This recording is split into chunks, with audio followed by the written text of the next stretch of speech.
نحمده ونصلي ونسلم على رسوله النبي الكريم الرؤوف الرحيم أما بعد فأعوذ بالله من الشيطان الرجيم بسم الله الرحمن الرحيم قال الله تبارك وتعالى في القرآن المجيد إنما وليكم الله ورسوله والذين آمنوا الذين يقيمون الصلاة ويؤتون الزكاة وهم راكعون ومن يتول الله ورسوله والذين آمنوا فإن حزب الله هم الغالبون صدق الله العظيم وصدق رسوله النبي الكريم الرؤوف الرحيم إن الله وملائكته يصلون على النبي يا أيها الذين آمنوا صلوا عليه وسلموا تسليما اللهم صل على سيدنا مولانا محمد وعلى آل سيدنا ومولانا محمد وبارك وسلم صلاة وسلاما عليك یا سیدی یا رسول اللہ صلی اللہ تعالی علیہ وسلم۔ محترم سامعین اور ناظرین، کئی روز سے ہماری گفتگو وقت مقررہ پر ہو رہی ہے اور اس گفتگو میں ہم نے اختصار کے ساتھ دور رسالت اور دور رسالت کے کچھ اہم واقعات، اس کے بعد خلفائے راشدین کا دور خلافت اور خلفائے راشدین کی فضیلت، جس میں ہم 3 خلیفاؤں کا ذکر کر چکے ہیں۔ خلیفہ اول سیدنا صدیق اکبر، خلیفہ دوم فاروق اعظم اور خلیفہ سوم عثمان غنی رضی اللہ عنہم۔ آج کا ہمارا جو موضوع ہے وہ خلافت راشدہ یعنی خلیفہ چہارم، چوتھے خلیفہ سیدنا علی المرتضی رضی اللہ تعالی عنہ کا دور خلافت ہے اور آپ کی فضیلت پر، اس لیے کہ یہ جو ہمارے تاریخی واقعات جو چل رہے ہیں اس کا اصل تعلق واقع کربلا سے ہے، اور وہ تاریخیں اور ان میں ہم داخل ہو چکے ہیں جو صدیوں پہلے حق و باطل کا ایک ایسا معرکہ سرزمین کربلا پر ہوا کہ جو تاریخ انسانیت نے پہلے کبھی نہیں دیکھا۔ اس کا پس منظر، اس کی وجہ کہ واقع کربلا کیوں ہوا، وہ دراصل بتانا مقصود ہے، اس لیے ہم تاریخی سفر کر رہے ہیں۔ آئیے گفتگو کرتے ہیں اب چوتھے خلیفہ حضرت علی رضی اللہ تعالیٰ عنہ کی فضیلت سے، اور پھر اختتام کریں گے آپ کی خلافت پر۔ آپ کی فضیلت انوکھی ہے، بے مثال ہے۔ آقا علیہ السلام سے جو آپ کی قربیت ہے وہ بہت گہری ہے۔ آپ حضور صلی اللہ علیہ وسلم کے حقیقی چچا ابو طالب کے صاحبزادے ہیں، اور پیدائش آپ کی اعلان نبوت سے، جب حضور نے اعلان نبوت کیا ہے تو اس سے 8 برس یا 10 برس پہلے آپ کی پیدائش ہوئی۔ آپ کی والدہ حضرت فاطمہ بنت اسد رضی اللہ تعالیٰ عنہ ہیں، جو حضور سے بے پناہ محبت کرتی تھیں اور حضور بھی ان سے بے پناہ محبت کرتے تھے. اور آپ کی والدہ سے حضور کتنی محبت کرتے تھے اس کا اندازہ اس بات سے لگا لیں کہ جب آپ کی والدہ حضرت فاطمہ بنت اسد کا وصال ہوا تو آپ قبر میں ان کو لے جانے سے پہلے ان کی قبر میں آپ خود لیٹے اور آپ نے ایک دعا کی تھی جو بڑی مشہور ہے کہ اے میرے مولا تو میری اس ماں کی، کیونکہ حضور کی چچی تھی اور حضور کی والدہ کا تو بچپن میں ہی وصال ہو گیا تھا، بڑے پیار اور محبت کی نظر سے حضرت فاطمہ بنت اسد نے آپ کو دیکھا بھی اور آپ کی پرورش بھی کی. تو آپ نے دعا کی تھی مولا تجھے تیرے مصطفیٰ کا واسطہ ہے میری اس ماں کی مغفرت فرما دے. حضرت فاطمہ بنت اسد اس کو بہت سارے معتبر راویوں نے بیان کیا ہے کہ جب حضرت علی رضی اللہ تعالیٰ عنہ کی پیدائش کا وقت قریب آیا، میں ایک آپ کو خاص جو ایک تمغہ ہے حضرت علی رضی اللہ تعالیٰ عنہ کو ملا ہوا، ان میں سے جو تمغات ہیں اس میں سے 2-3 آپ کے سامنے بیان کروں گا. اس سے اندازہ لگا لیں کہ آپ کی فضیلت کیا ہے اور بہت سارے سوالوں کا جواب بھی ہمیں مل جائے گا. آپ کی جب پیدائش کا وقت قریب آیا اور اکثر راویان نے اور محدثین نے اور محققین نے اس بات کو لکھا ہے کہ آپ کی پیدائش کعبے کے اندر ہوئی، خانہ کعبے کے اندر آپ کی پیدائش ہوئی. اور جب پیدائش کا وقت قریب آیا تو آپ کی والدہ حضرت فاطمہ بنت اسد نے جو اس وقت عورتیں موجود تھیں یا جو بھی آپ کے پاس موجود تھا ایک وصیت کی، ایک حکم دیا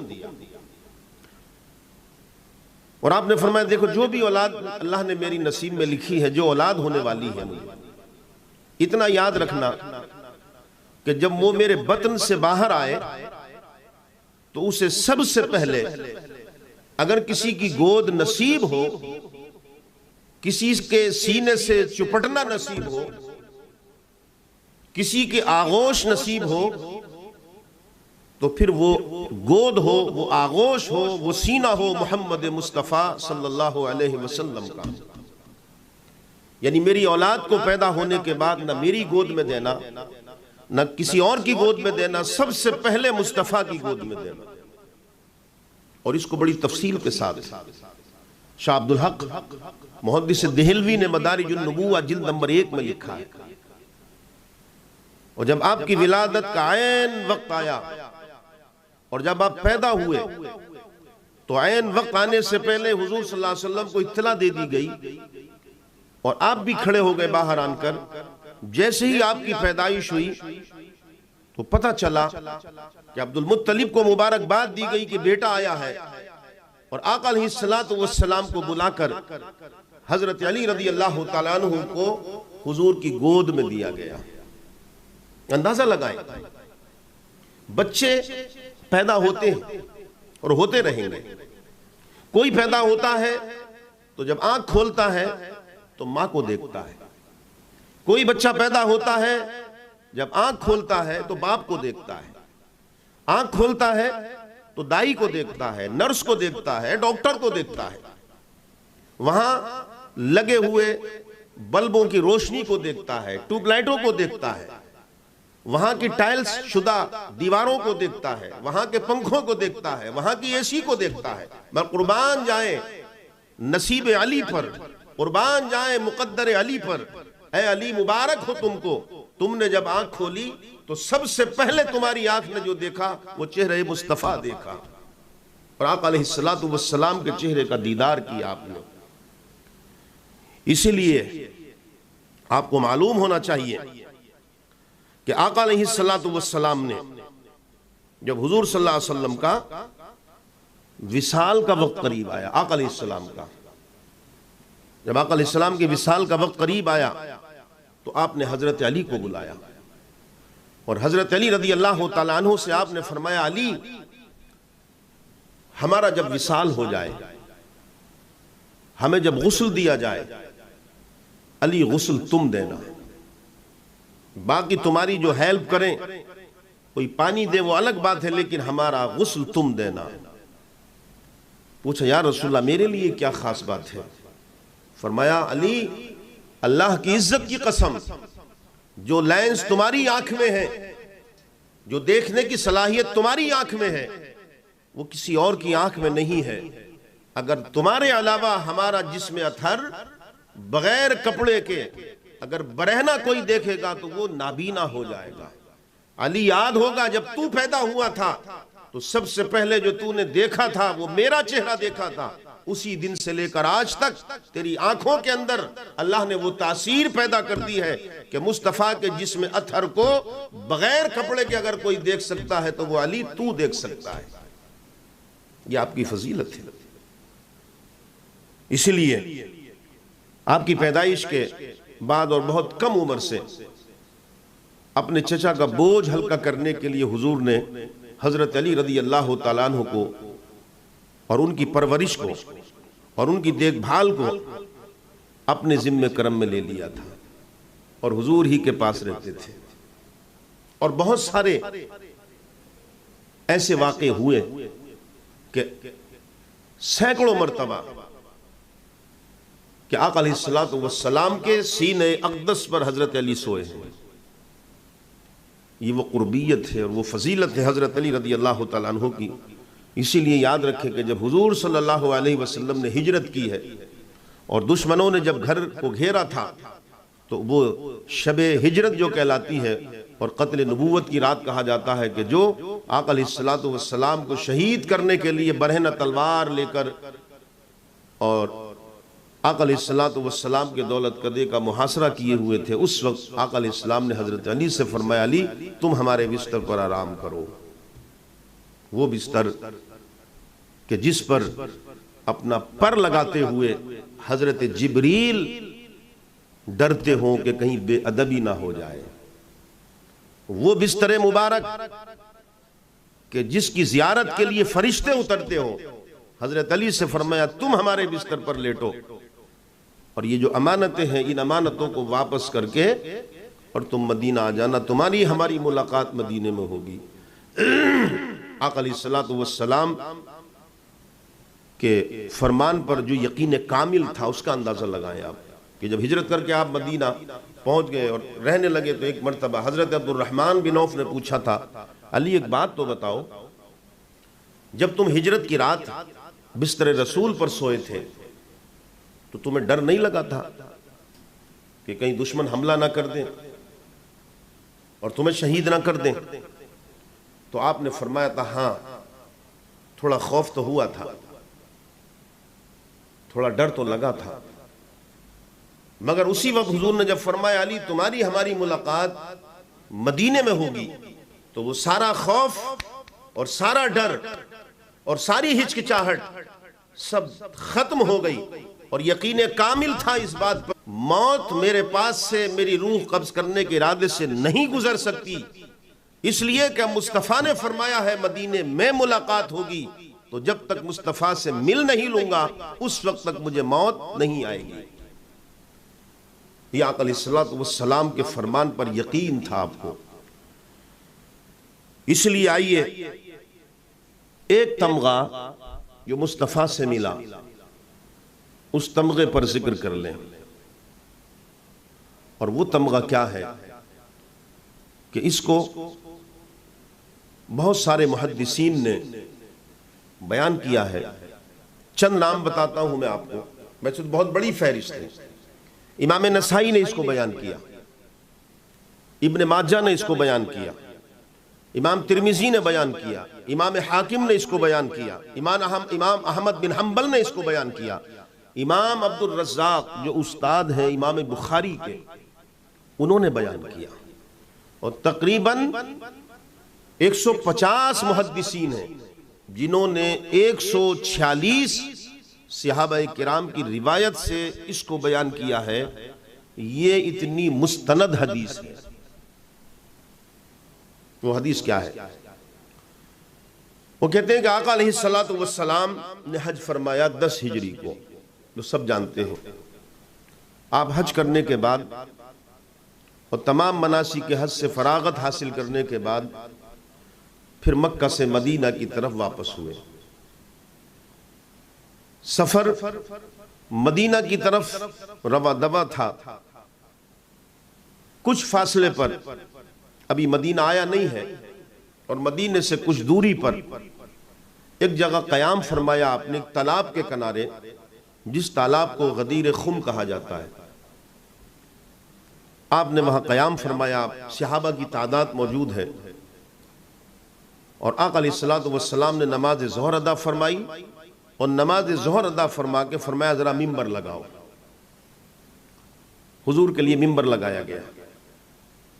ممبر لگانے کے بعد آقا علیہ السلام ممبر پر جلوہ افروز ہوئے،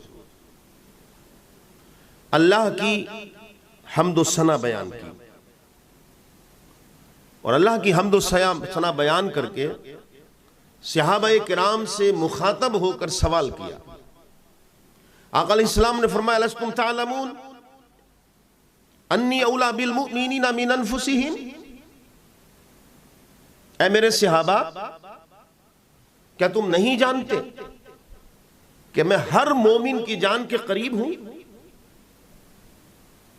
تمام صحابہ نے کہا بلا یا رسول اللہ، یا رسول اللہ جانتے ہی نہیں، مانتے ہیں، ہمارا ایمان ہے، ہمارا یقین ہے میرے آقا کہ آپ ہماری جانوں سے زیادہ قریب ہیں، اور میرے آقا آپ قریب بھی ہیں ہماری جانوں سے اور ہماری جانوں کے مالک بھی ہیں۔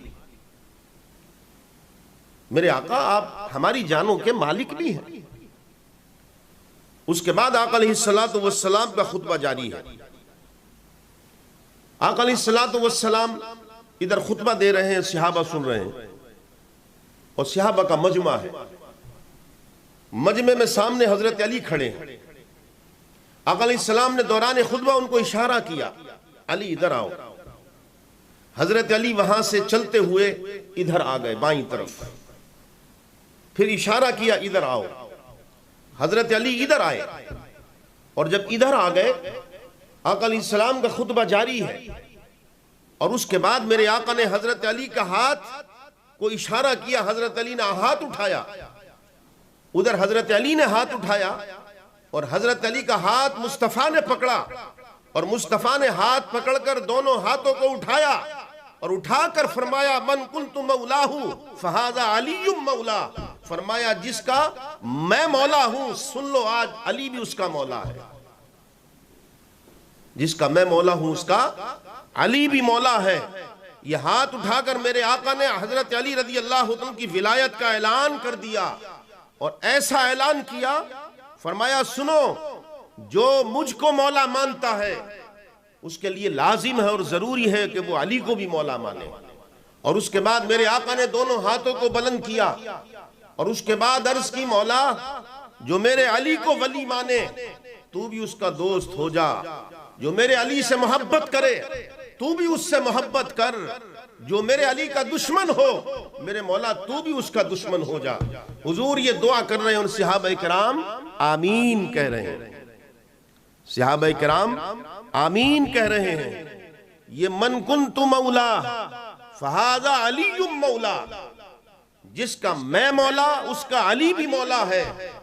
اپنے وجدانی طور پر، اپنے وجدانی طور پر بات اچھی لگے کسی کو مان لے، سمجھ میں نہ آئے اور اچھی نہ لگے مجھے واپس کر دے، فتوہ گیری نہ کرے، فتوہ گیری اس پر نہ کرے، اچھی لگے مان لے، بری لگے واپس کر دے۔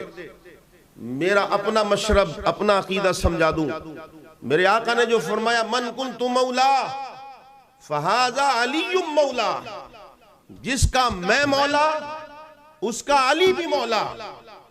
تو یاد رکھنا مصطفیٰ رب کے علاوہ سب کے مولا ہیں، مصطفیٰ رب کے علاوہ سب کے مولا، جس طرح مصطفیٰ رب کے علاوہ سب کے مولا ہیں، اسی طریقے سے حضرت علی مصطفیٰ کے علاوہ سب کے مولا ہیں، کل کائنات کے مولا ہیں، فرشتوں کے مولا ہیں، کل کائنات کے مولا ہیں۔ اور یہ مولا کا خطاب حضرت علی رضی اللہ عنہ کو مولا کہنا، مولا علی، یہ مولا کا خطاب کسی مفتی نے نہیں دیا، نہ کسی شیعہ نے دیا، کسی شیعہ نے لقب نہیں دیا۔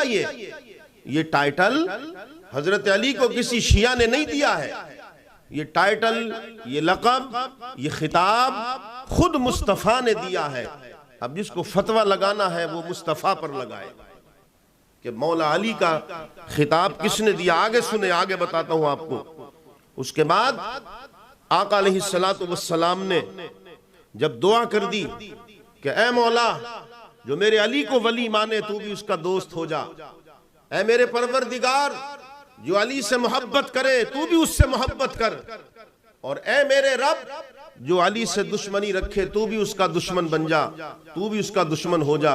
اور صحابہ آمین کہہ رہے تھے۔ اس کے بعد یاد رکھیں آقا علیہ السلام کا خطبہ ختم ہو گیا، واعظ و نصیحت کر کے خطبہ ختم ہوا، اور اس کے بعد پھر روایت میں آتا ہے، روایت میں آتا، جتنے محدثین کے نام لیے میں نے، انہوں نے لکھا ہے امام ترمذی شیعہ نہیں ہے، امام نسائی شیعہ نہیں ہے، حاکم شیعہ نہیں ہے، امام عبد الرزاق شیعہ نہیں ہے، امام احمد بن حنبل شیعہ نہیں ہے۔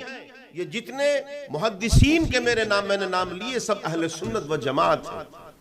یہ روایت کرتے ہیں پھر اپنی اپنی کتب سے، جو حدیث کی کتب ہیں، روایت کرتے ہیں کہ جب حضور صلی اللہ علیہ وسلم نے جب اپنا خطبہ اختتام کو پہنچا دیا اور ختم ہو گیا تو سب سے پہلے سامنے سے چل کر فاروق اعظم آئے، اور فاروق اعظم آنے کے بعد حضرت علی کے قریب پہنچے، ان سے معانقہ کیا، گلے ملے، اور اس کے بعد حضرت عمر رضی اللہ تعالی عنہ نے کہا علی مبارک ہو، علی مبارک ہو، جو آقا علیہ السلام نے تمہیں تمام مسلمان اور مرد کا اور عورتوں کا اولیاء بنا دیا، ولی بنا دیا، مولا بنا دیا۔ یہ جو تمہیں مولا بنایا ہے، عمر بھی اعلان کرتا ہے کہ عمر کے بھی تم مولا ہو۔ اس کے بعد صدیق اکبر آئے، اس کے بعد عثمان غنی آئے، اور سب نے آن کر حضرت علی رضی اللہ عنہ کو مبارکباد دی کہ تم سب کے مولا ہو اور ہمارے بھی مولا ہو۔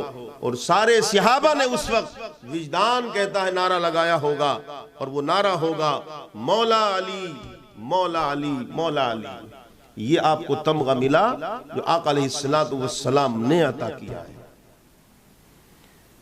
آئیے ایک اور آپ کی فضیلت میں انوکھا واقعہ سناتا ہوں۔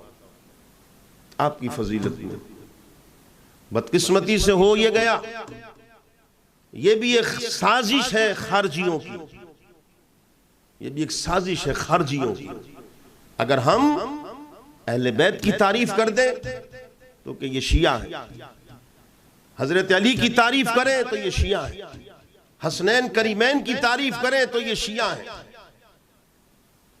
یاد رکھیں، سنیں، اور بتاتا ہوں میں آپ کو۔ امام حجر مکی کون ہے؟ امام حجر مکی کیا شیعہ ہیں؟ ملا علی قاری علیہ رحمہ کون ہے؟ کیا شیعہ ہیں؟ یہ روایت کرتے ہیں، یہ روایت کرتے ہیں، اور بڑا دل افروز واقعہ ہے۔ یہ کہتے ہیں کہ صدیق اکبر رضی اللہ تعالیٰ عنہ، صدیق اکبر رضی اللہ تعالیٰ عنہ جب حضرت علی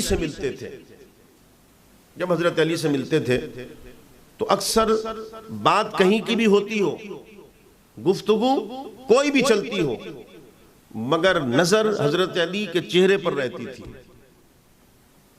اور یہ روایت کس سے کرتے ہیں؟ ام المومنین حضرت عائشہ رضی اللہ تعالیٰ عنہ سے۔ وہ کہتی ہیں کہ میں اکثر دیکھتی تھی کہ جب کبھی علی آتے تھے گھر میں تو ہمارے ابا حضور یعنی صدیق اکبر رضی اللہ تعالیٰ عنہ جب ان سے گفتگو کرتے تھے تو چہرے سے نظر نہیں ہٹتی تھی، اکثر دیکھا کرتی تھی۔ ایک دن میں نے سوال کر لیا کہ میں نے نوٹ کیا ہے جب اور کوئی آتا ہے تو آپ کا سلوک اور آپ کا عمل ایسا نہیں ہوتا، جیسا کہ حضرت علی جب آتے ہیں تو ہوتا ہے، آپ ان کے چہرے کو دیکھتے رہتے ہیں۔ تو ام المومنین کہتی ہیں کہ میرے ابا حضور یعنی صدیق اکبر رضی اللہ عنہ نے جواب دیا کہ عائشہ ہم بتائیں تمہیں بات کیا ہے؟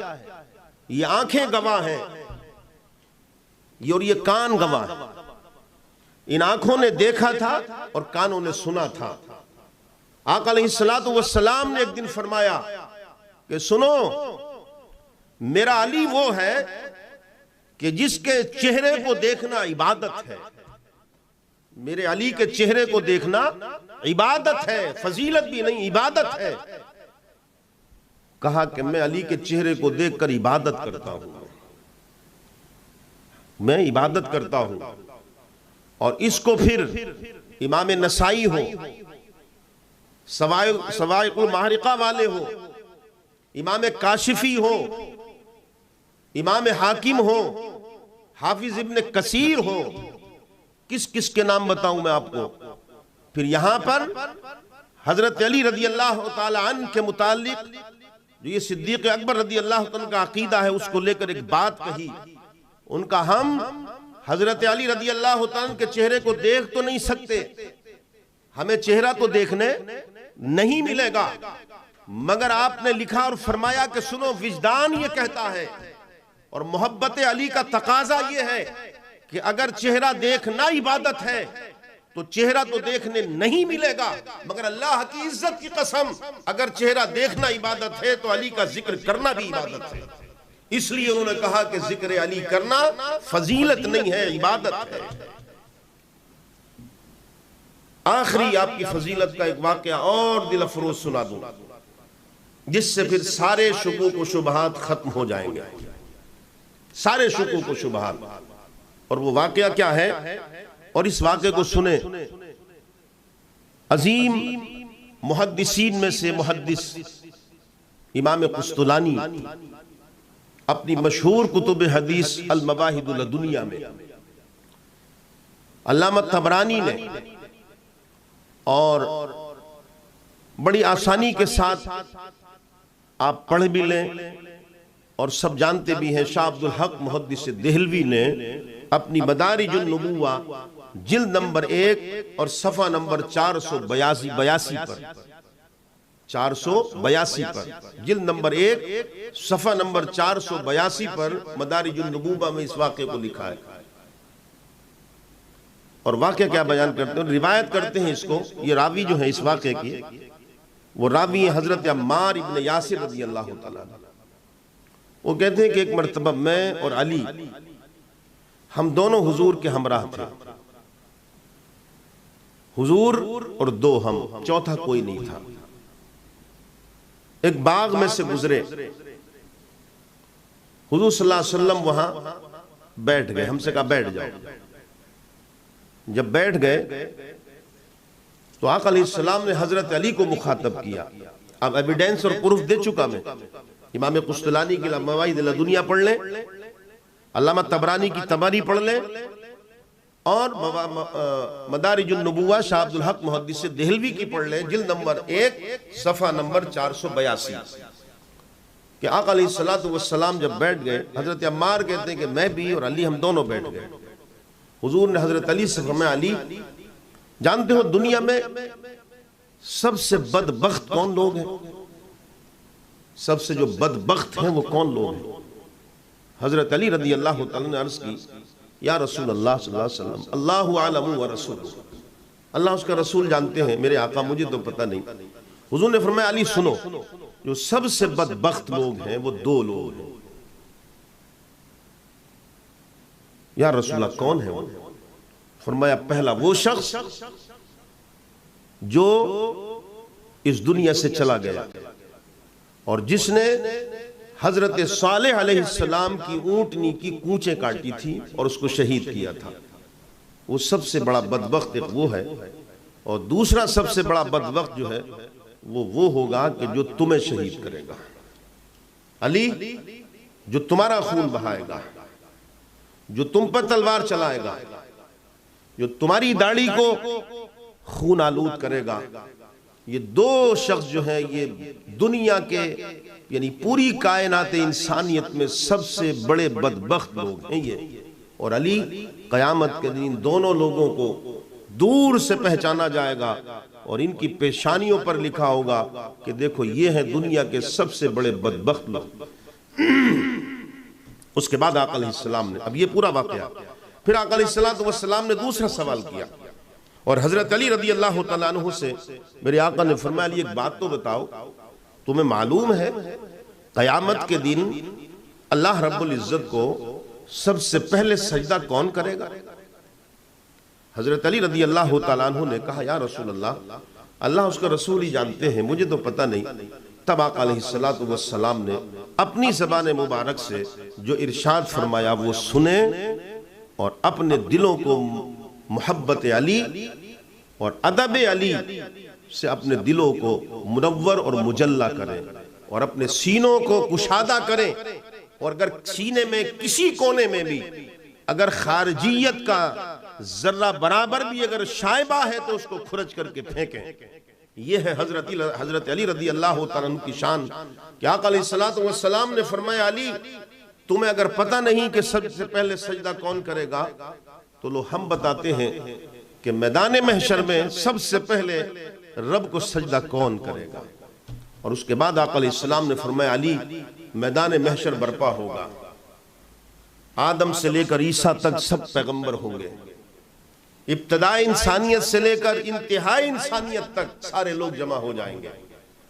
علی نفسی نفسی کا عالم ہوگا، کوئی کسی کا پرسان حال نہیں ہوگا، ایک دوسرے سے بھاگے گا، ماں بیٹے کو سے بھاگے گی، بیٹا ماں سے بھاگے گا.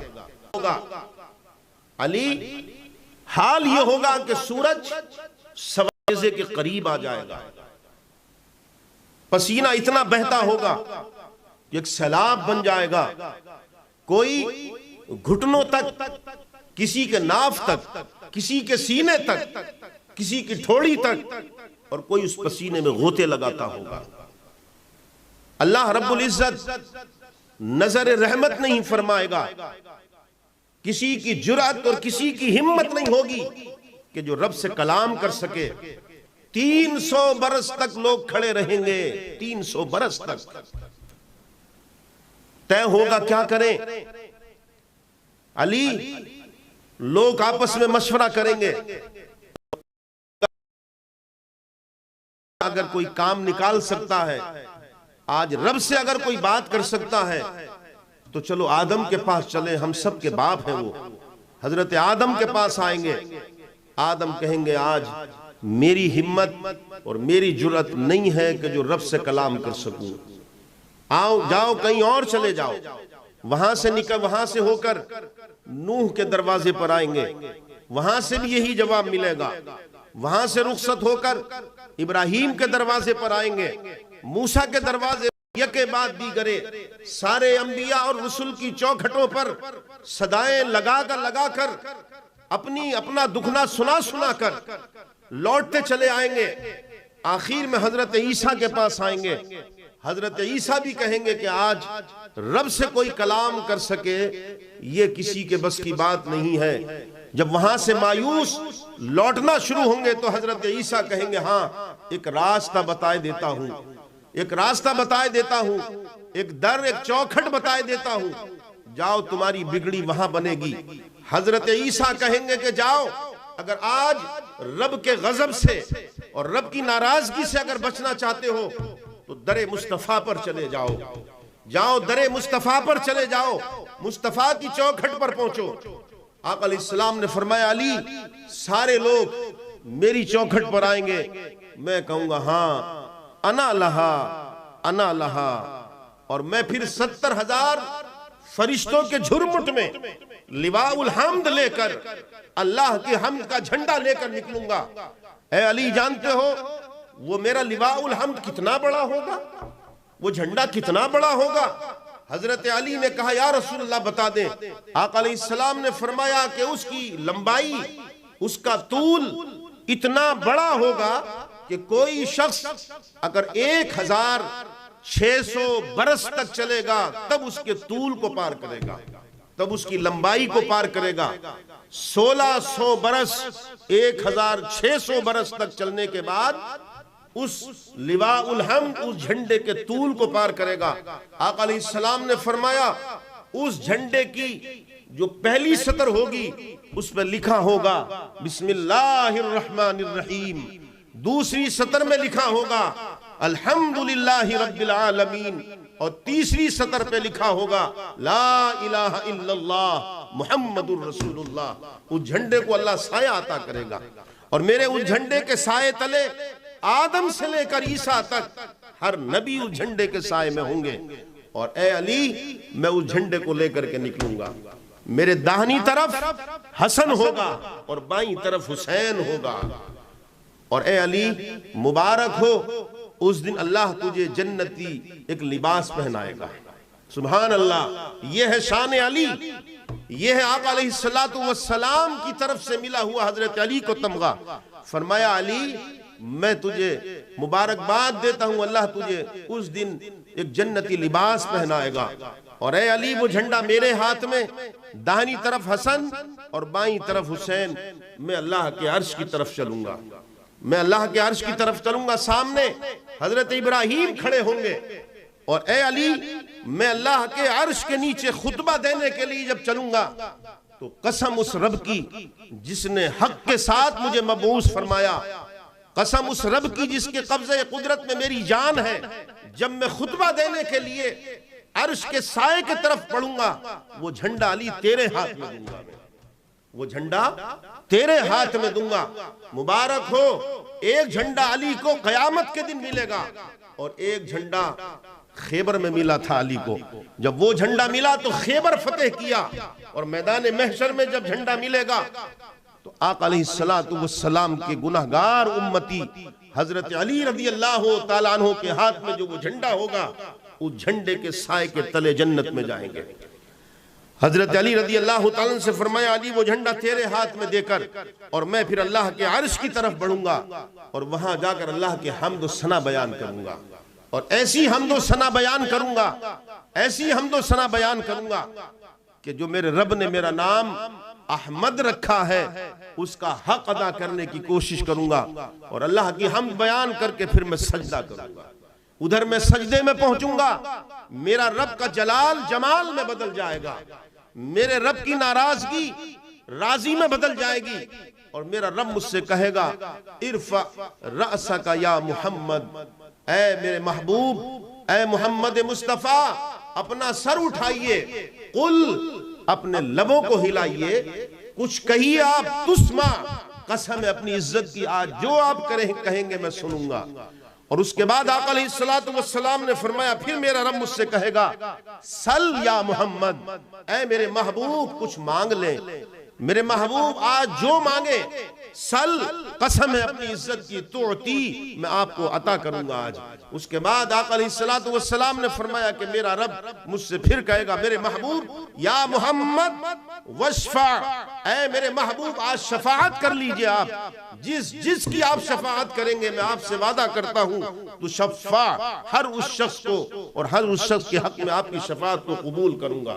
اور آقا علیہ السلام نے فرمایا علی اس دن یہ عظمت یہ بلندی میری ہوگی، یہ شان میری بتائے گا میرا رب، اور اس کے بعد مقام محمود لایا جائے گا، اور وہ مقام محمود آقا علیہ السلام نے فرمایا کیا ہوگا، وہ ایک کرسی ہوگی جو میرا پروردگار قیامت کے دن اپنے عرش کے داہنی طرف ڈلوائے گا اور مجھے اس کرسی پر بٹھا لے گا جو مقام محمود ہوگا، اور بتائے گا سب کو یہ ہے میرا محمد، یہ ہے میرا محمد۔ اور چاروں طرف سے میدان محشر میں ہر شخص کی زبان پر اے علی جانتے ہو میرے ہی نغمے ہوں گے۔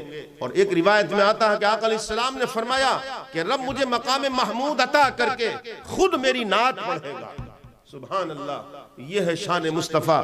ادھر مصطفیٰ کی شان بیان ہوتی ہوگی، مطلب یہ ہے علی پورے میدان محشر میں رب میری رسالت کی میری نبوت کی شان بیان کرتا ہوگا، اور تیرے ہاتھ میں جھنڈا دے کر میں تیری ولایت کی شان بیان کرتا ہوں گا۔ یہ ہے آقا علیہ السلام کا دیا ہوا تمغہ حضرت علی رضی اللہ تعالی عنہ کو۔ اس سے اندازہ لگا لیں، میں ایک وجدانی بات یہ ہے، آقا علیہ السلام نے فرمایا، آپ نے سنا ہوگا یہ بھی صحیح حدیث ہے، حضور نے فرمایا میدان محشر میں ہم 3 مقامات پر ملیں گے۔ نمبر 1 حوض کوثر پہ.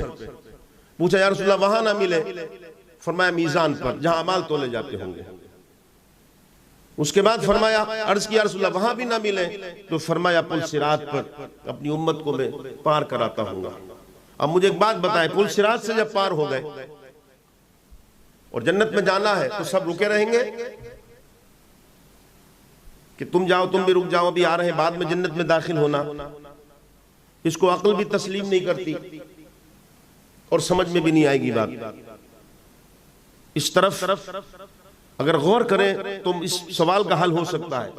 آقا علیہ الصلوۃ والسلام فرمایا جھنڈا علی کے ہاتھ میں ہوگا، جھنڈا علی کے ہاتھ میں ہوگا، اور ادھر اپنی امت کے گناہگاروں کو، خطاکاروں کو حضور شفاعت بھی کر رہے ہوں گے. کسی کے اعمال کم ہوں گے جو میزان پر تل رہے ہوں گے، وہاں حضور کی شفاعت کام آئے گی. کسی کو حوض کوثر پلاتے ہوں گے اور کسی کو پل صراط سے پار کراتے ہوں گے. ادھر وہ پل صراط سے گزرا تو اب سیدھا اسے جنت میں جانا ہے، تو کیا وہاں اکٹھے ہو جائیں گے سب؟ نہیں، اکٹھے نہیں ہوں گے. اپنا وجدان کہتا ہے کہ جس وقت لواء الحمد علی کو دیا جائے گا اور میرے مصطفیٰ جس وقت وہ جھنڈا علی کو دیں گے، جنت کی چابیوں کا تھیلا بھی علی کو دے دیں گے اور فرمائیں گے علی میں پل صراط پر، میزان پر، حوض کوثر پر امت کی پریشانیوں کو حل کروں گا. لے پل صراط سے اتر کے جو ادھر آ جائے تو اسے جنت میں پہنچاتے رہنا. یہ حضرت علی رضی اللہ تعالی عنہ کی شان ہے. برادران اسلام، جسے میں نے آپ کو بتایا تھا کہ آپ بچپن سے حضور کی صحبت میں رہے اور حضور کے سینے اقدس پر بھی آپ سوئے ہیں. اب جو جس کو حضور کا سینہ ملا ہو تو پھر اس کی عظمت کا، اس کی روحانی قوت کا کیا اندازہ ہو سکتا ہے. یاد رکھیں حضرت علی رضی اللہ تعالیٰ عنہ کو جو لفظ مولا کا خطاب دیا، اس میں سے کوئی باہر نہیں جا سکتا. علی سب کے مولا ہیں، تمام مسلمانوں کے مولا ہیں، تمام کائنات کے مولا ہیں. یہ ہمارا عقیدہ ہے، یہ شیعوں کا عقیدہ نہیں ہے.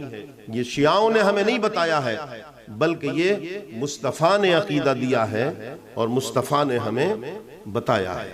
آئیے اب بات کرتے ہیں مختصر سی آپ کے نکاح کی بھی، اس لیے کہ یہیں سے ہمارا اصلی موضوع شروع ہوگا کہ جس مقصد کے لیے یہ ہمارا 10 دن کا پروگرام چل رہا ہے وہ اصل ہمیں آنا ہے واقعہ کربلا میں.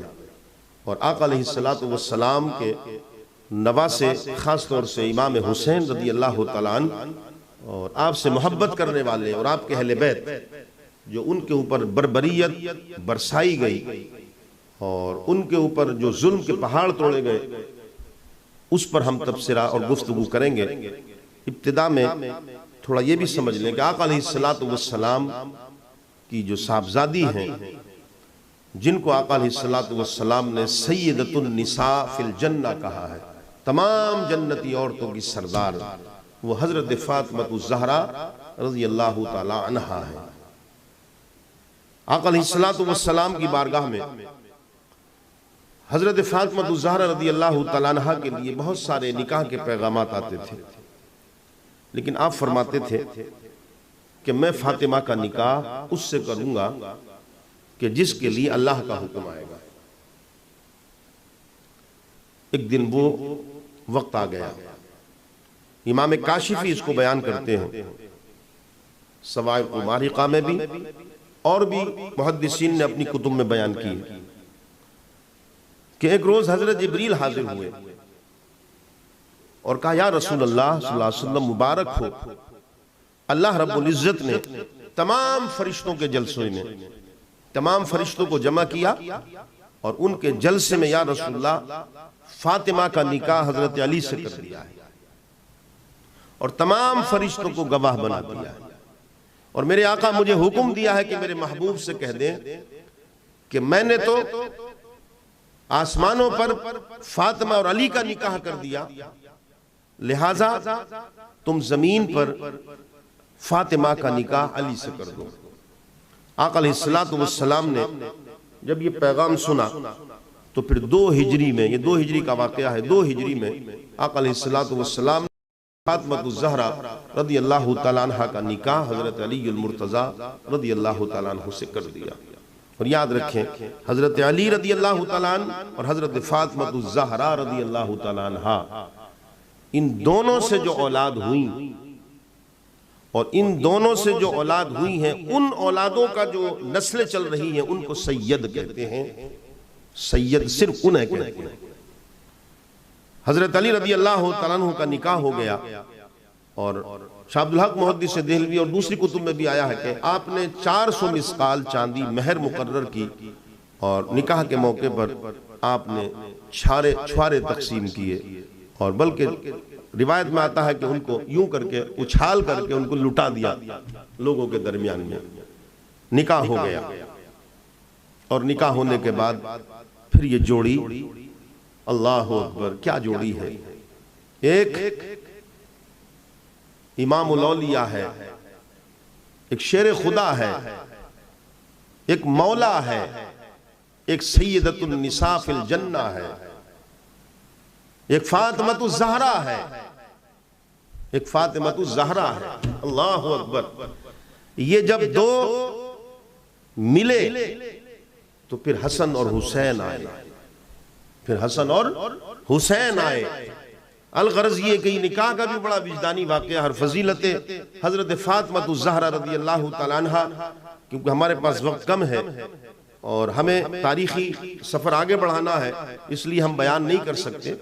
اور حضرت علی رضی اللہ عنہ کی بھی جو فضیلت بہت ساری جو ہمیں بیان اور کرنا تھی وہ بھی ہماری رہ گئی، کیونکہ وقت ہمارے پاس نہیں ہے اور ہمارے پاس 2-3 دن باقی ہیں، کیونکہ ہمیں ان 3 دنوں میں واقع کربلا کا پورا تاریخی واقعہ آپ لوگوں کے گوش گزار کرنا ہے اور آپ کو سنانا ہے۔ بہرحال تو حضرت علی رضی اللہ تعالیٰ عنہ اور حضرت فاطمہ الزہرا رضی اللہ تعالیٰ عنہ کا نکاح ہو گیا، اور وقت گزرتا رہا۔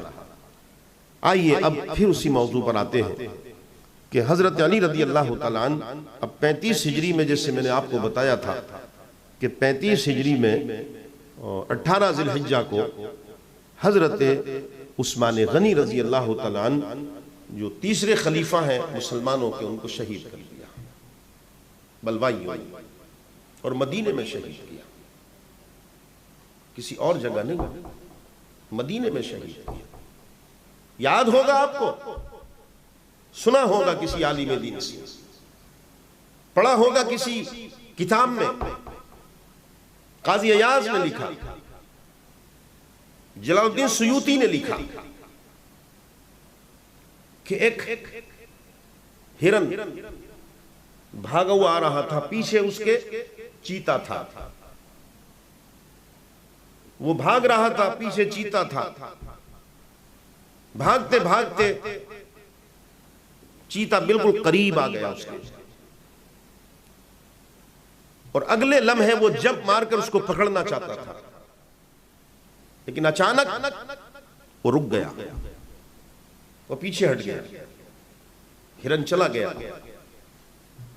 کوئی منظر دیکھ رہا تھا، اس نے وہاں سے آواز لگائی، اس نے کہا رے پاگل، ایک جمپ مار لیتا تو شکار تیرے قبضے میں ہوتا۔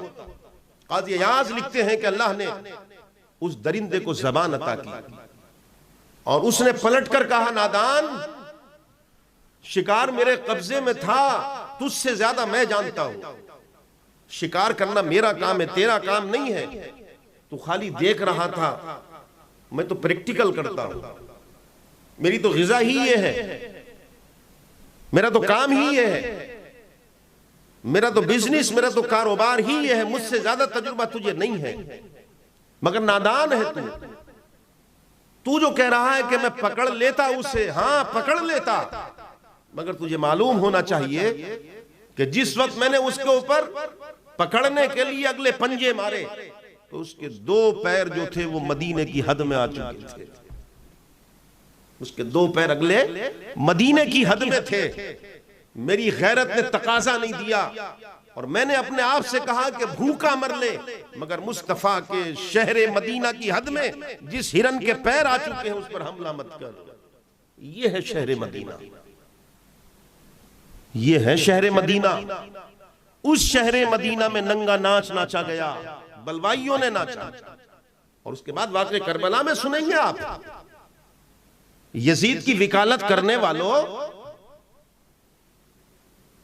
یزید کے اوپر لعن و شتم سے منع کرنے والوں، ذرا کیا کہنا چاہتے ہو آپ؟ کیا دینا چاہتے ہیں آپ؟ افسوس ہوتا ہے سن کر، دل دکھتا ہے جو حالات ہیں۔ مناظرے ہو رہے ہیں، مناظرے، اسٹیج لگائے جا رہے ہیں، گالی گلوج ہو رہی ہے، کس بات پر؟ بے ایمانی کسی نے کر لی اس بات پر نہیں،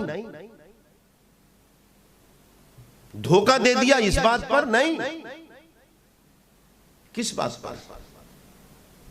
کسی نے ناجائز قتل کر دیا بھائی کو اس بات پر نہیں، اس بات پر مناظرے نہیں، اس بات پر کوئی نصیحت نہیں ہے۔ مناظرے اس بات پر ہو رہے ہیں کہ ابو طالب ایمان والے تھے یا کافر تھے، یزید کے اوپر لعنت کی جائے یا نہیں کی جائے۔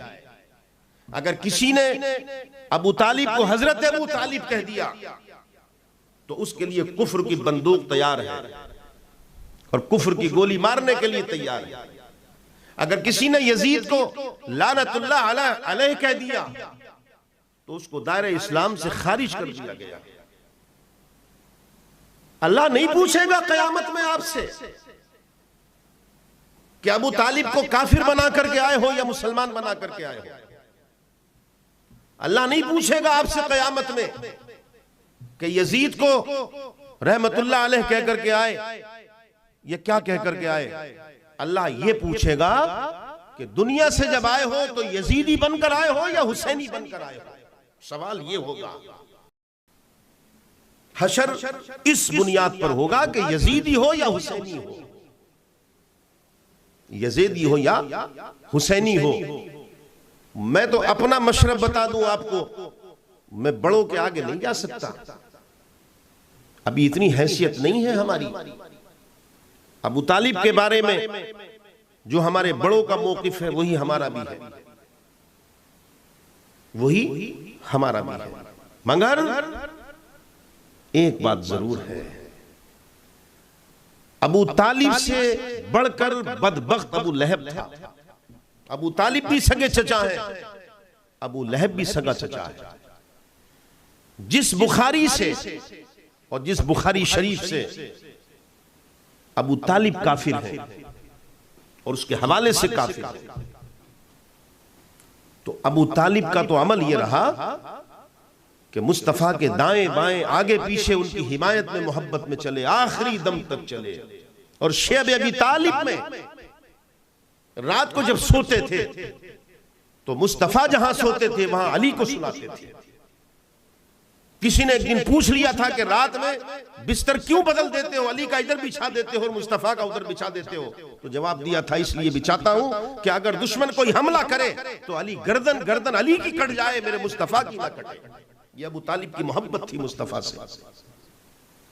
لیکن دوسری طرف ابو لہب ہے جس نے کوئی کمی نہیں چھوڑی مصطفیٰ کو تکلیف پہنچانے میں، گالیاں اس نے دی، اور مصطفیٰ کے جو جگر کے ٹکڑے تھے، مصطفیٰ کے جو جگر کے ٹکڑے حضرت رقیہ اور حضرت ام کلثوم جو حضرت عثمان غنی کے نکاح میں آئی، جو میں نے کل بتایا تھا آپ کو، یہ دونوں شہزادیاں ابو لہب کے دونوں بیٹوں کے نکاح میں تھیں۔ پٹوایا اس نے، ایذا پہنچائی، جسمانی تکلیفیں پہنچائیں دونوں شہزادیوں کو، اور دونوں شہزادیوں کو طلاق دلوائی۔ ایک باپ کے دل پر کیا بیتی ہوگی، اتنا بڑا بدبخت تھا، اتنا بڑا دشمن رسول تھا وہ۔ لیکن آئیے اسی بخاری میں، جس بخاری میں ابو طالب کو کافر بتایا گیا ہے، اسی بخاری میں ابو لہب کے بارے میں لکھا ہے کہ حضرت عباس نے اس کو خواب میں دیکھا تھا اور پوچھا تھا کیا حال ہے، تو کہا تھا کہ ادھر بھی آگ ہے، ادھر بھی آگ ہے، آگے بھی آگ ہے، پیچھے بھی آگ ہے، جلتا رہتا ہوں، مگر جب پیر کا دن آتا ہے تو عذاب اٹھا لیا جاتا ہے۔ پیر کا دن جب آتا ہے تو عذاب اٹھا لیا جاتا ہے۔ اور ان دو انگلیوں سے پانی کے چشمے نکلتے ہیں، پی کر سیراب ہو جاتا ہوں۔ پوچھا کیوں؟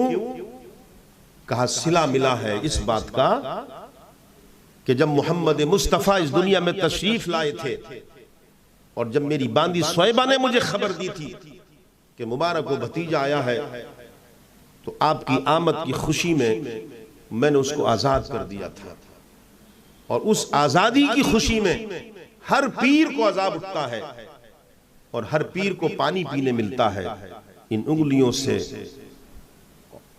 تو ابو لہب بدبخت تھا، ابو لہب بدبخت ہے اور بہت بڑا بدبخت ہے، اور اس نے جو سویبہ کو آزاد کیا تھا تو اس وقت آزاد کیا تھا کہ جب حضور نے کوئی اعلان نبوت نہیں کیا تھا، اس نے نبی کی آمد کی خوشی میں آزاد نہیں کیا تھا، اس نے اپنے بھتیجے محمد مصطفیٰ کی آمد کی خوشی میں آزاد کیا تھا صلی اللہ علیہ وسلم۔ بھتیجا سمجھ کر اس نے آزاد کیا تھا۔ اتنے بڑے دشمن کو، اتنے بڑے باغی کو، اتنے بڑے تکلیف دینے والے کو جب عذاب میں کمی ہو سکتی ہے، اسے پانی پلایا جا سکتا ہے، تو ابو طالب نے تو بڑی قربانیاں دی ہیں حضور کے لیے، بہت کچھ لٹایا ہے، بہت کچھ گمایا ہے۔ اگر ابو لہب کو کچھ ملے گا تو اس سے کروڑوں درجے بڑھ کر حضرت ابو طالب کو بھی ملے گا، یقینی طور پر ملے گا۔ اور اگر آپ کہتے ان کو کچھ نہیں ملے گا تو پھر کہو کہ ابو لہب والی حدیث موضوع ہے اور قرآن کا فیصلہ ہے۔ والذین کفروا وکذبوا بآیاتنا لا یخفف عنہم العذاب ولا هم ینظرون، یا لا یخفف عنہم العذاب ولا هم ینصرون۔ لیکن جب پوچھا گیا کہ پھر جب کافر کے عذاب میں تخفیف نہیں ہے، کمی نہیں ہے، تو پھر ابو لہب کو یہ تمغہ کیوں مل رہا ہے؟ تو اس میں سینکڑوں اہل سنت و جماعت کے علماء، اکابرین، محدثین اور مفسرین کے جملے بتا سکتا ہوں، مگر ایک ایسی جماعت کے، ایک ایسے عالم دین کا جملہ بتاتا ہوں کہ جن کو تعریف حسین اور تعریف اہل بیت اور اختیارات مصطفیٰ کی فضیلت کے باب میں بڑی تکلیف ہوتی ہے سنتے ہوئے۔ جب پوچھا گیا کہ ابو لہب کو یہ تخفیف عذاب کیوں، اور اسی بخاری میں یہ بھی ہے کہ ابو طالب کے عذاب میں کمی کر دی گئی ہے، جوتا پہنا دیا گیا ہے، تو پھر کمی کیوں؟ قرآن تو کہتا ہے کافر کے عذاب میں کمی نہیں، مہلت نہیں، کوئی مدد نہیں، لا یستاخرون لا یخفف عنہم العذاب ولا هم ینصرون، لا یخفف عنہم العذاب ولا هم ینصرون، نہ کوئی مددگار نہ عذاب میں کمی۔ انور شاہ کاشمیری شیخ الحدیث دارالعلوم دیوبند، انہوں نے لکھا کہ یہ مصطفیٰ کے لیے خاص ہے، پھر مصطفیٰ کی یہ خاصیت ہے، یہ خاصہ ہے، لخاصہ محمد صلی اللہ علیہ وسلم۔ یہ مصطفیٰ کی خاصیت ہے کہ مصطفیٰ کی خاطر اللہ رب العزت کافروں کے عذاب میں بھی تخفیف کر دے گا، اور کر دیتا ہے اگر مصطفیٰ چاہیں، اور جب مصطفیٰ چاہیں تو کر دیتا ہے۔ تو پھر جس چچا نے مصطفیٰ کے لیے سب کچھ لٹا دیا، میرے آقا کچھ نہ کچھ تو چاہیں گے ان کے لیے۔ اس لیے لڑو مت، جھگڑا مت کرو، خدا کے لیے مت لڑو۔ ایمان ابو طالب پر بحث، ان کو اگر کافر آپ نے ثابت کر دیا تو آپ کو کیا مل گیا، اور آپ نے اگر مومن ثابت کر دیا تو آپ کو کیا مل گیا؟ کیوں جھگڑا کرتے ہو؟ محنت کرنا ہے اور کاموں پر کرو، علم خرچ کرنا ہے، دماغ خرچ کرنا ہے اور کاموں پر کرو۔ دین کے بہت کام ہیں۔ ملت کے معاملے میں سوچو، کہاں جا رہی ہے قوم، کیا ہو رہا ہے حال قوم کا اس وقت۔ الغرض آقا علیہ السلام کے اس مشن کو آگے بڑھانے کے لیے اور جس وقت کے مدینے کا برا حال تھا اور بلوائیوں نے گھیر رکھا تھا، تو مسلمانوں نے پھر متحد ہو کر اور حضرت علی رضی اللہ تعالیٰ عنہ کو چوتھا خلیفہ بنا لیا۔ آپ مسلمانوں کے چوتھے خلیفہ بن گئے۔ آپ نے خلافت سنبھالی اور خلفائے ثلاثہ کے تحت اسی منہاجی طریق پر آپ نے پھر جتنی بھی اسلامک سلطنت کی اسٹیٹس تھیں، صوبے تھے، وہاں کے جتنے بھی گورنرز تھے، ان کو بیعت کرنے کے لیے خطوط لکھوائے جو پہلے لکھے جاتے تھے۔ ہر گورنر کے پاس خط پہنچا ہر اسٹیٹس میں اور خلافت پر بیعت کی، لیکن جب ملک شام میں خط پہنچا جہاں حضرت امیر معاویہ رضی اللہ تعالیٰ عنہ وہاں کے گورنر ہیں پورے ملک شام کے، انہوں نے بیعت کرنے سے انکار کر دیا۔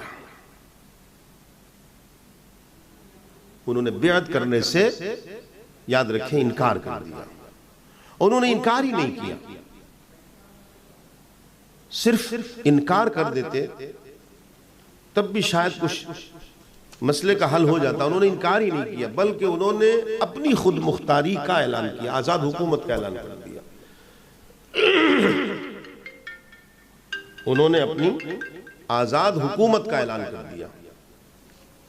ادھر آپ نے جب اعلان حکومت کر دیا اور خلیفہ وقت سے آپ نے بغاوت کر دیا، وجہ جو بھی رہی ہو میں اس میں نہیں جاننا چاہتا، ہر شخص نے اپنی اپنی رائے اور اپنی اپنی تحقیق کے مطابق وجہ بیان کی ہے۔ اب وجہ جو بھی رہی ہو کہ آپ نے کیوں انکار کیا اور کیوں بیعت نہیں کی، میں اس میں جانا نہیں چاہتا۔ میں آپ کو بتانا یہ چاہتا ہوں کہ جب آپ نے انکار کر دیا اور اپنی آزاد حکومت کا اعلان کر دیا تو یہاں سے بدقسمتی سے امت مسلمہ دو حصوں میں بٹ گئی۔ یہ بڑا اہم تاریخی معلوماتی ایک سبجیکٹ ہے، موضوع ہے، اس پر غور سے آپ سنیں اور یہاں سے بہت ساری چیزیں آپ کو ملیں گی عقائدی طور پر بھی، اور مسلمانوں کے درمیان میں جو آج حالات آج بھی ہیں، اصل اس کی بنیاد کہاں سے پڑی۔ لہذا آپ نے جب انکار کر دیا تو امت مسلمہ دو حصوں میں تقسیم ہو گئی۔ ایک ملک شام کا حصہ ہو گیا پورا، ایک جزیرہ نما عرب، اس میں ایران وغیرہ آ گیا۔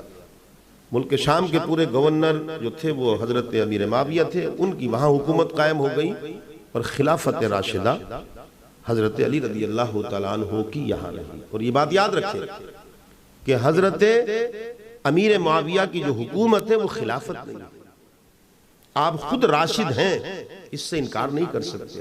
آپ راشد ہیں، مگر آپ کی خلافت راشدہ نہیں ہے۔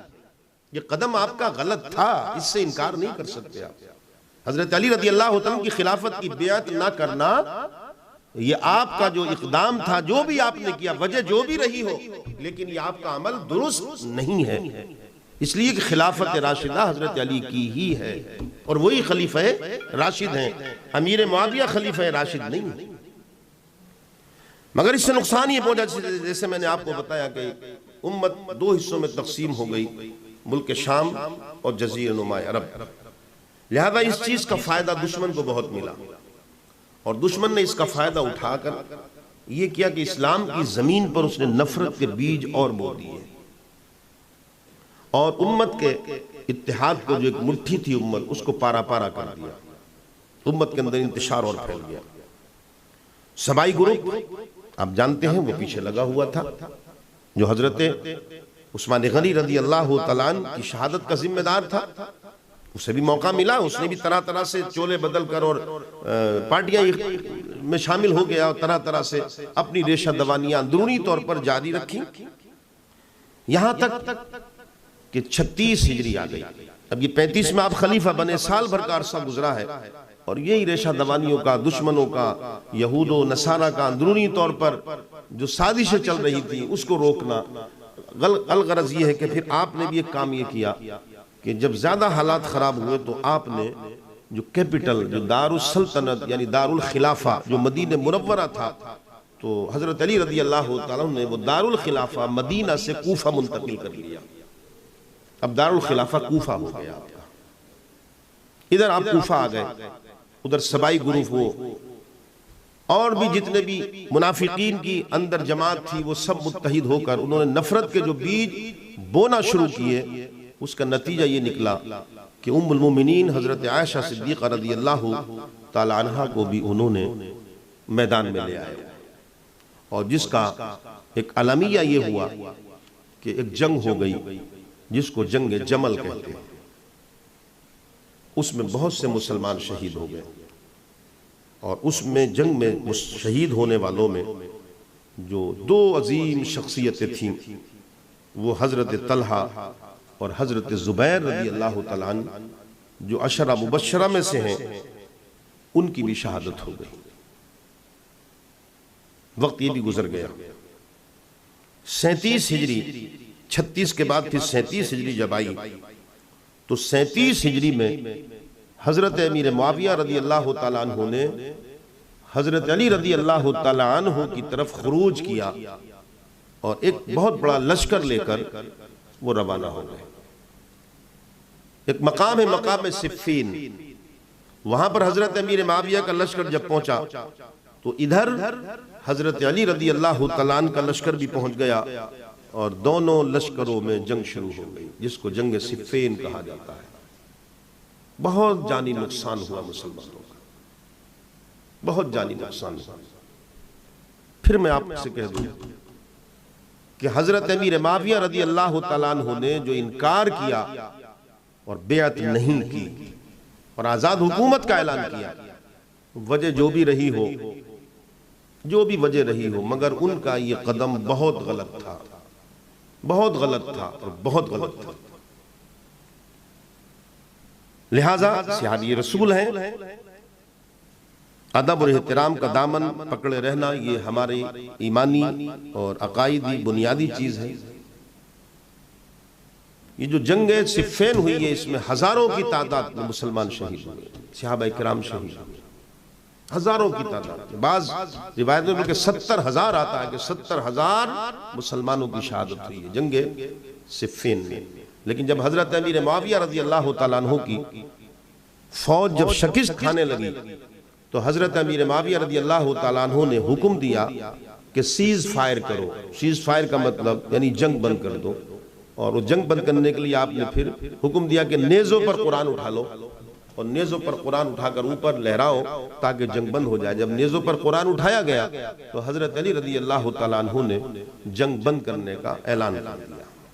ادھر آپ نے جنگ بند کرنے کا اعلان کیا، ادھر حضرت علی رضی اللہ عنہ کے ساتھ میں بھی جو ایسے لوگ شامل تھے جو اسلام کی تباہی اور مسلمانوں کی بربادی دیکھنا چاہتے تھے، انہیں یہ بات ہضم نہیں ہوئی، اور انہوں نے پھر حضرت علی رضی اللہ تعالیٰ عنہ کی مخالفت میں نعرہ لگا دیا، اور انہوں نے پھر حضرت علی رضی اللہ تعالیٰ عنہ کے ساتھ سے خروج کیا جن کو خارجی کہا جاتا ہے، اور انہوں نے پھر حضرت علی رضی اللہ عنہ کی دشمنی میں بھی حد کر دی، اور اتنی حد کر دی کہ انہوں نے معاذ اللہ ثم معاذ اللہ حضرت علی رضی اللہ تعالیٰ عنہ کو بھی واجب القتل اور کافر قرار دے دیا۔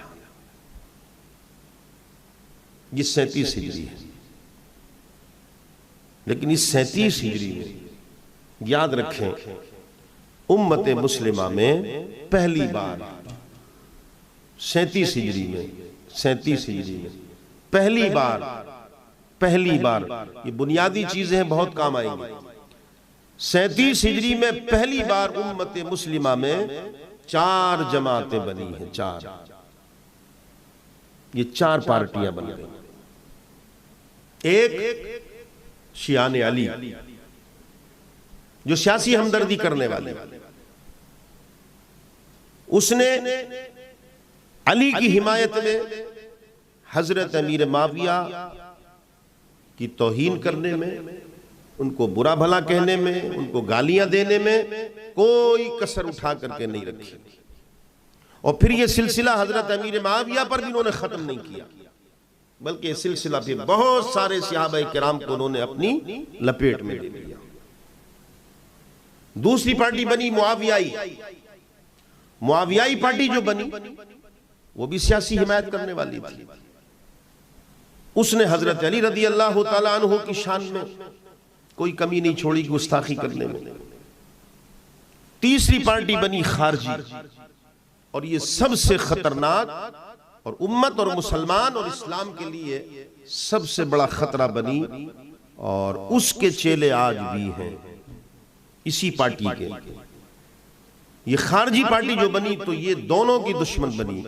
اس نے حضرت علی کو بھی معاذ اللہ کافر کہا اور واجب القتل قرار دیا، اور اس نے حضرت امیر معاویہ کو بھی کافر کہا اور واجب القتل قرار دیا۔ یہ دونوں کی دشمن بن گئی، تین ہو گئی، ایک شیعان علی، حضرت امیر معاویہ کی دشمن اور ان کے چاہنے والوں کی دشمن، ایک معاویائی جو حضرت علی کی دشمن اور ان کے چاہنے والوں کی دشمن، ایک خارجی جو حضرت علی کی بھی دشمن اور حضرت امیر معاویہ کی دشمن، تین۔ ایک چوتھی پارٹی بچی، اور وہ چوتھی وہ بچی کہ جس کو ہم اہل سنت و جماعت کہتے ہیں۔ اس نے امیر معاویہ کے بھی ادب اور احترام کا دامن نہیں چھوڑا، اور آج بھی ہاتھ میں ہے، اور حضرت علی رضی اللہ عنہ کی محبت اور ادب اور احترام میں بھی کوئی کمی نہیں چھوڑی، اور آج بھی اس کے ہاتھ میں ہے اور ادب اور احترام اور محبت کرتی ہے یہ پارٹی، یہ جماعت اہل سنت و جماعت۔ خارجی پارٹی جو بنی اس کے آگے چل کے بہت ساری شاخیں بنی، اور اس نے جو نقصان پہنچائے ہے دین کو، اور آج بھی جو نقصان پہنچا رہی ہے یہ خارجی ہی پارٹی ہے، جو اسلام کو بدنام کر رہی ہے، مسلمانوں کو بدنام کرتی ہے، اور جس کے عمل سے مسلمان بہت بڑے خسارے میں، بہت بڑے نقصان میں۔ الغرض یہ پارٹیاں تو بن گئی، مگر جب 38 ہجری آئی، جب خارجیوں نے زیادہ ہی شرارت کی، تو پھر حضرت علی رضی اللہ تعالیٰ نے ان کی سرکوبی کی اور ان سے جنگ کی، اور ان کو صحیح طریقے سے پھر ان کو سبق سکھایا جیسے کہ سبق سکھایا جاتا ہے، مگر یہ ادھر ادھر چھپ گئے جا کر کے۔ وقت گزرا، 38 کے بعد 39 آئی، جب 40 ہجری آئی تب انہوں نے پھر میٹنگ شروع کری زبردست طریقے سے۔ 2 برس تک یہ تیاری کرتے رہے، اور ایسی تیاری کرتی رہے کہ انہوں نے پھر ایک فیصلہ لیا کہ کسی بھی طریقے سے وہ ان 3 لوگوں کو اب راستے سے ہٹانا ہے، اور اگر یہ 3 لوگ بیک وقت اس دنیا سے رخصت ہو گئے تو پھر ہم مشن میں کامیاب ہو جائیں گے۔ وہ 3 کون تھے؟ حضرت علی رضی اللہ تعالیٰ جو کوفے میں تھے، دوسرے امیر معاویہ جو دمشق میں تھے، تیسرے عمر بن عاص جو مصر میں تھے۔ طے ہوا، اور پھر 3 لوگوں کا انتخاب کیا گیا، ان کو انعامات بھی دیے گئے ہوں گے، سودا بھی کیا گیا ہوگا، اور یہ ساری پلاننگ مکہ میں ہوئی بیٹھ کر۔ طے پایا وقت کون سا چنا جائے، رمضان المبارک کا مہینہ چل رہا تھا، 18 تاریخ چنی گئی اس کی، اور وقت صبح فجر کی نماز کا۔ تینوں لوگ اپنے اپنے ٹھکانے پر جاؤ، انہیں اسلحہ جو بھی دیا گیا وہ دے کر کے، جو پیسہ تھا وہ دے کر کے، ان کی پوری سپورٹ کر کے روانہ کیا گیا، اور عبد الرحمن ابن ملجم کو کوفہ بھیجا گیا، برق بن عبداللہ کو دمشق بھیجا گیا، اور عمرو بن بکیر کو مصر بھیجا گیا کہ نماز فجر میں یہ تینوں لوگ جب نماز میں آئیں تو تم اپنے اپنے وعدے کے مطابق تینوں لوگوں پر حملہ کرنا اور تینوں کو شہید کر دینا۔ 18 رمضان مبارک آئی تو عبد الرحمن ابن ملجم کوفہ میں پہنچ چکا ہے، برق بن عبداللہ دمشق میں پہنچ چکا ہے، عمرو بن بکیر مصر میں پہنچ چکا ہے۔ نماز فجر میں حضرت علی رضی اللہ عنہ کی عادت مبارکہ تھی کہ آپ آواز دیتے ہوئے جاتے، چلو نماز کو، چلو نماز کو۔ اس دن بھی آپ حسب عادت جا رہے تھے۔ خواب بھی دیکھا تھا، آپ نے بیان کیا ہے کہ امام حسن سے فرمایا بیٹا میں نے خواب دیکھا ہے اور میں تمہارے نانا جان سے بہت جلد ملنے والا ہوں۔ وہ بھی تفصیلی کچھ واقعات ہیں۔ بہرحال عبد الرحمن ابن ملجم تاک میں مسجد کے دروازے پر بیٹھا تھا۔ اس وقت روشنیاں تھوڑی ہوتی تھی، اندھیرا ہوتا تھا اکثر و بیشتر، کوئی چراغ جلتا تھا مسجد میں۔ پھر آپ پہلے وقت میں آپ آتے تھے، دوسرے لوگ بعد میں آتے تھے۔ اسی طریقے سے دمشق کے اندر بھی مسجد کے دروازے پر اور مصر میں بھی مسجد کے دروازے پر، مگر حسن اتفاق امیر معاویہ اس دن نماز میں نہیں آئے اور عمرو بن عاص زخمی ہوئے بچ گئے۔ حضرت علی رضی اللہ تعالیٰ عنہ جب مسجد کے دروازے پر پہنچے ہیں، اور بعض روایات میں تو یہ ہے کہ وہ مسجد کے اندر داخل ہو گیا تھا، آپ اندر پہنچے جا کے، آپ مسجد میں روشنی کرنا چاہتے تھے، چراغ وغیرہ جلانا چاہتے تھے، وہ وہیں محراب میں چھپا ہوا تھا، اور اس نے دونوں ہاتھوں سے تلوار نکال کر جب آپ کے سر پر وار کیا ہے تو وہ اتنی کارگر ثابت ہوا کہ وہ بھیجا کاٹتی ہوئی نیچے بیٹھ گئی اور آپ کی آواز بلند ہوئی، رب کعبہ کی قسم میں کامیاب ہو گیا۔ کچھ لوگ مسجد کے دروازے پر آ چکے تھے، جیسی آواز سنی بھاگے، دوڑا، ادھر سے لوگوں کو آواز دی، لوگ آئے، ابن ملجم کو پکڑ لیا گیا۔ نماز حضرت حسن رضی اللہ عنہ سے فرمایا بیٹا نماز پوری کرو، نماز پڑھائی، گھر لے کر کے آئے، زخمی ہو چکے ہیں۔ امام حسن نے تلوار نکالی، عبد الرحمن ابن ملجم کا سر کاٹنا چاہتے، فرمایا نہیں بیٹا، مارنا نہیں اس کو، یہ ہمارا مجرم ہے، ہم سزا دیں گے اگر بچ گئے اس کو، لیکن ابھی مت مارنا۔ حافظ ابن کثیر نے الہدایہ والنہایہ، کون ہے حافظ ابن کثیر؟ علامہ ابن تیمیہ کے شاگرد ہیں، اور علامہ ابن تیمیہ کے ماننے والے اکثر و بیشتر وہ لوگ ہیں جو خارجی الذہن ہیں، جو دشمن اہل بیت ہیں، جو دشمن علی ہیں۔ وہ حافظ ابن کثیر الہدایہ والنہایہ میں لکھتے ہیں کہ جب زخمی ہو گئے اور گھر لے آئے اور امام حسن نے چاہا کہ اس کو قتل کر دیں تو آپ نے فرمایا نہیں بیٹا، مارنا نہیں اس کو، بلکہ اس کو کھانا کھلاؤ، اس کو شربت پلاؤ، اور فرمایا کہ اگر ہم صحتیاب ہو گئے تو پھر یہ قضیہ ہمارا ہے، چاہیں گے تو معاف کر دیں گے، چاہیں گے تو سزا دیں گے، اور اگر ہمارا اسی ضرب اور اسی زخم کی خاطر اگر وصال ہو جائے، شہادت ہو جائے، تو پھر ہمارے بعد ایک ہی ضرب میں اس کو مار کے ہمارے پیچھے روانہ کر دینا، اس کی لاش کا مسئلہ مت کرنا۔ یہ ہے مذہب اسلام۔ کس پر حملہ کر دیا؟ داماد رسول پر۔ کون داماد رسول؟ جس کو بیٹی مصطفیٰ نے دی اور تلوار جسے خدا نے دی، وہ اسد اللہ الغالب، وہ علی، اس پر حملہ کر دیا۔ آقا علیہ السلام کے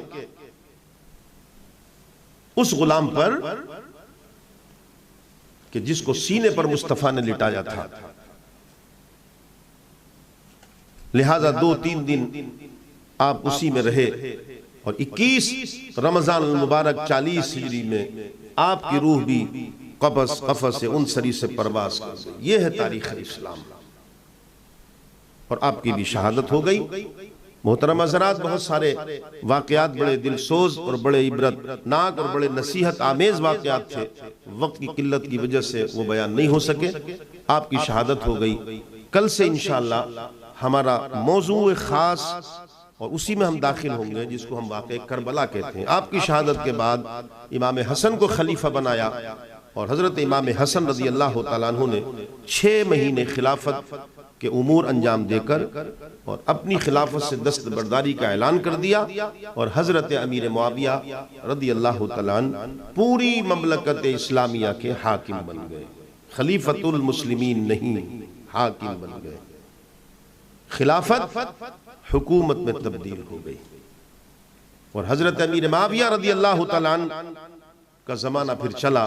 اس دور میں حضرت امام حسن کی شہادت بھی ہو گئی، ان کو بھی زہر دے دیا گیا، یہاں تک کہ پھر 60 ہجری آ جاتی ہے، اور 60 ہجری میں تقریباً 42 برس کا عرصہ گزرنے کے بعد حضرت امیر معاویہ رضی اللہ تعالیٰ عنہ کا بھی انتقال ہو جاتا ہے، ان کا بھی وصال ہو گیا، اور ان کے وصال کے بعد پھر انہی کی صلب سے پیدا ہونے والا انہی کا بیٹا وہ بدبخت یزید، کہ جس نے اپنے باپ کے انتقال اور وصال کے بعد اپنی حکومت کا اعلان ہی نہیں کیا، اپنی حکومت کا اعلان ہی نہیں کیا، بلکہ اس نے اپنی حکومت کو منوانے کے لیے پھر یہ بھی نہیں سوچا کہ میں کیا کر رہا ہوں، اور اپنی ناجائز اور ظالمانہ حکومت کو منوانے کے لیے اور اپنے بدبخت کردار کو لوگوں کو اچھا منوانے کے لیے اس نے پھر یہ پیغام اور یہ دباؤ نواس رسول پر بھی ڈلوا دیا۔ نواس رسول نے ماننے سے انکار کر دیا، اور اس ظالم نے پھر 6 مہینے کے علی اصغر سے لے کر 18 برس کے کڑیل جوان علی اکبر تک کو نہیں چھوڑا اور سب کو شہید کر دیا۔ یہ انشاءاللہ ہم کل سے اس واقعے کی شروعات کریں گے۔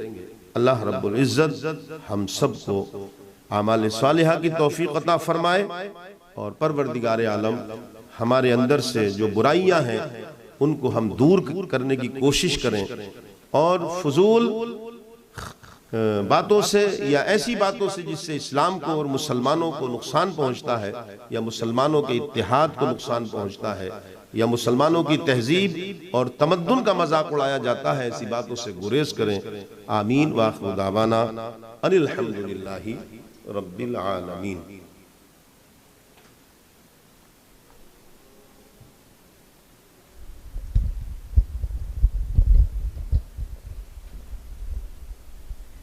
میرے حسین تجھے سلام، میرے حسین تجھے سلام، میرے حسین تجھے سلام، میرے حسین تجھے سلام، السلام یا حسین، السلام یا حسین، کر لیا نوش جس نے شہادت کا جام، اس حسین ابن حیدر پہ لاکھوں سلام، میرے حسین تجھے سلام، میرے حسین تجھے سلام، السلام یا حسین، السلام یا حسین، جن کو دھوکے سے کوفے بلایا گیا، جن کو دھوکے سے کوفے بلایا گیا، اور بلا کر کے ناحق ستایا گیا، جن کے بچوں کو پیاسا رلایا گیا، جن کی گردن پہ خنجر چلایا گیا، اس حسین ابن حیدر پہ لاکھوں سلام، میرے حسین تجھے سلام، میرے حسین تجھے سلام، السلام یا حسین، السلام یا حسین، السلام یا حسین، جس نے حق کربلا میں ادا کر دیا، جس نے حق کربلا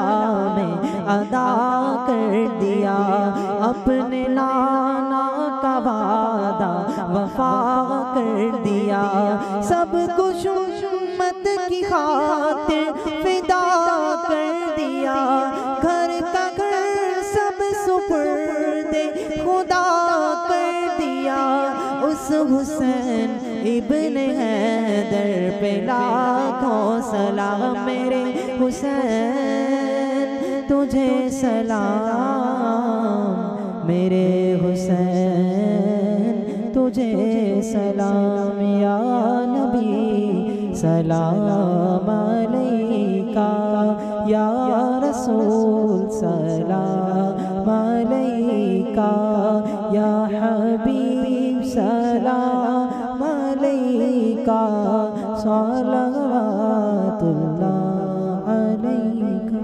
اللهم صل على سيدنا مولانا محمد وعلى آل سيدنا مولانا محمد وبارك وسلم صلاة وسلام عليك يا رسول اللہ۔ الہ العالمین ہمارے سننے کو اور سنانے کو اور کہنے کو پروردگار عالم تو اپنے حبیب کے صدقے میں قبول فرما لے۔ اے اللہ ہمیں سننے سے زیادہ عمل کی توفیق عطا فرما۔ الہ العالمین یہ بہت مبارک راتیں مبارک دن چل رہے ہیں، میرے مولا ان مبارک راتوں میں اور مبارک دنوں میں ہمیں زیادہ سے زیادہ اچھے عمل کی توفیق عطا فرما، صحابہ کرام کے فیوض اور برکات سے مستفیض فرما، اور ہمارا جو بھی ذکر و اذکار ہوا ہے ہم نے خاص طور سے حضرت علی رضی اللہ عنہ کی جو فضیلت بیان کی ہے اپنی بارگاہ میں اس کو قبول کرتے ہوئے ان کی بارگاہ میں ہم پیش کرتے ہیں، قبول فرما لے۔